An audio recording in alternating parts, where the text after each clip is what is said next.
Hello friends, welcome to home food zone. இன்றைக்கி இந்த வீடியோவில் ரொம்பவே டிஃப்ரெண்ட்டான நல்லா சூப்பரான ஒரு பிரேக்ஃபாஸ்ட் ரெசிபி. நீங்கள் இதை ஸ்நாக்ஸாக கூட பண்ணி கொடுக்கலாம். ரொம்ப டிஃப்ரெண்ட்டாக இருக்கும். குழந்தைங்களுக்கு கூட கண்டிப்பாக இது ரொம்ப பிடிக்கும். இது எப்படி செய்யணுன்னு நம்ம இப்போ பார்க்கலாம். இது செய்கிறதுக்கு வந்துட்டு தோசை தவா சூடு பண்ணிக்கோங்க. இது வந்து நான்ஸ்டிக் பேன். நீங்கள் இரும்பு தவாவில் கூட தாராளமாக செய்யலாம். இதில் 1 டேபிள் ஸ்பூன் எண்ணெய், 1 டேபிள் ஸ்பூன் நெய் சேர்த்துக்கோங்க. இதில் 1 இன்ச் அளவுக்கு இஞ்சி, ஒரு 4 பல் பூண்டு நல்லா இந்த மாதிரி உரலில் வச்சு நல்லா இடிச்சிட்டு சேர்த்துக்கோங்க. நீங்கள் பேஸ்ட்டாக அரைச்சி கூட சேர்த்துக்கலாம். ஃப்ரெஷ்ஷாக அரைச்சி சேர்த்துக்கிட்டிங்கன்னா இன்னும் ரொம்ப நல்லாயிருக்கும். இப்போ இது வந்து நல்லா இந்த மாதிரி லேசாக பச்சை வாசனை போகிற வரைக்கும் வறுத்துட்டு இதில் ஒரு பெரிய வெங்காயம் நல்லா பொடுசாக எந்த அளவுக்கு பொடுசாக நறுக்க முடியுமோ நறுக்கி சேர்த்துக்கோங்க. வெங்காயம் லேசாக பச்சை வாசனை போகிற வரைக்கும் வறுத்து எடுத்துக்கோங்க. ஓரளவு லைட்டாக கலர் மாதிரி வந்ததும் இதில் வந்து தக்காளி சேர்த்துக்கணும். நல்லா ஒரு மீடியம் சைஸ் தக்காளி சேர்த்துக்கோங்க. நல்லா பொடுசாக நறுக்கினது, 2 பச்சை மிளகாய், ஒரு 1/4 கப் அளவுக்கு கேப்சிகம், கொஞ்சமாக கொத்தமல்லியில் சேர்த்துட்டு இது எல்லாமே சேர்த்து நல்லா வறுத்து எடுத்துக்கோங்க. இது வரைக்கும் நம்ம இதில் உப்பையும் சேர்க்கல. உப்பு சேர்த்துட்டு காய் சீக்கிரமாக வதங்கிடும். கொஞ்சமாக ஒரு 1/4 டீஸ்பூனில் பாதி அளவு மட்டும் உப்பு சேர்த்துக்கலாம். உப்பு சேர்த்து நல்லா வந்து கலந்து விட்டுக்கோங்க. இதோடய சேர்த்து நம்ம அதுக்கு தேவையான மசாலாவும் சேர்த்துக்கலாம். மசாலான்னு பார்த்தீங்கன்னா ஒரு 1/4 டீஸ்பூன் அளவு மிளகாய்த்தூள், 1/4 டீஸ்பூன் கரம் மசாலா, 1/4 டீஸ்பூனில் பாதி அளவு மஞ்சள் தூள் சேர்த்து நல்லா கலந்துக்கலாம்.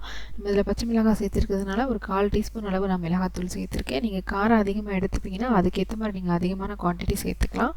உங்களுக்கு விருப்பமான மசாலா எது வேணாலும் நீங்கள் தாராளமாக அதில் சேர்த்துக்கலாம். இப்போ மசாலாவோடு சேர்த்து நல்லா இது எல்லாத்தையுமே கலந்துட்டு இது மூடி வச்சு ஒரு 2 நிமிஷம் அப்படியே விட்டுருங்க. தக்காளி எல்லாமே நல்லா வெந்து வரணும். நல்லா ஓரளவு வெந்து வந்ததுக்கப்புறமா திறந்துட்டு நல்லா இந்த மாதிரி லேசாக மசிச்சுக்கோங்க. இப்போ இந்த மசாலாவை வந்து 4 கரெக்டாக பிரித்து எடுத்துக்கோங்க. கொஞ்சம் ஒரே அளவாக இருக்கிற மாதிரி பார்த்து 4 அந்த மாதிரி பிரித்து எடுத்துக்கோங்க. இந்த மாதிரி கொஞ்சம் தள்ளி தள்ளி இருக்கிற மாதிரி மசாலாவை ஒன்று போல் வச்சுக்கோங்க. இப்போ இதில் நம்ம இந்த மாதிரி நீங்கள் ஸ்க்ரீனில் பார்க்குற மாதிரி வெங்காயத்தை இந்த மாதிரி நல்லா ரவுண்டாக கட் பண்ணி எடுத்துக்கோங்க. கட் பண்ணி எடுத்த இந்த வெங்காயத்தை இந்த மசாலாவுக்கு மேலே நம்ம வச்சுக்கலாம். இதுக்கு மேலே நம்ம நார்மலாக இட்லி மாவு, தோசை மாவு வீட்டில் அரைச்சிருப்போம் இல்லையா, அதை நீங்கள் போட்டுக்கலாம். நான் வந்து இட்லி மாவு சேர்த்துருக்கேன். எந்த அளவுக்கு நீங்கள் மாவு உள்ளே சேர்க்க முடியுதோ சேர்த்துக்கலாம். இதுக்கு மேலே கொஞ்சமாக பீட்ரூட் துருவி நான் சேர்த்துருக்கேன். நீங்கள் கேரட் கூட துருவி சேர்த்துக்கலாம். இல்லை நீங்கள் சேர்க்க விருப்பம்னா ஸ்கிப் பண்ணிக்கலாம். கொஞ்சம் பார்க்குறதுக்கு இன்னும் நல்லா கலர்ஃபுல்லாக இருக்கும். அதுக்காக நான் கொஞ்சமாக பீட்ரூட் துருவி சேர்த்துருக்கேன். இதை மூடி வச்சுட்டு ஒரு 2 நிமிஷம் லோ ஃப்ளேம்லேயே வச்சு அப்படியே இருக்கட்டும். அப்படியே விட்டிங்கன்னா 2 நிமிஷத்தில் நல்லா வெந்து வந்துடும்.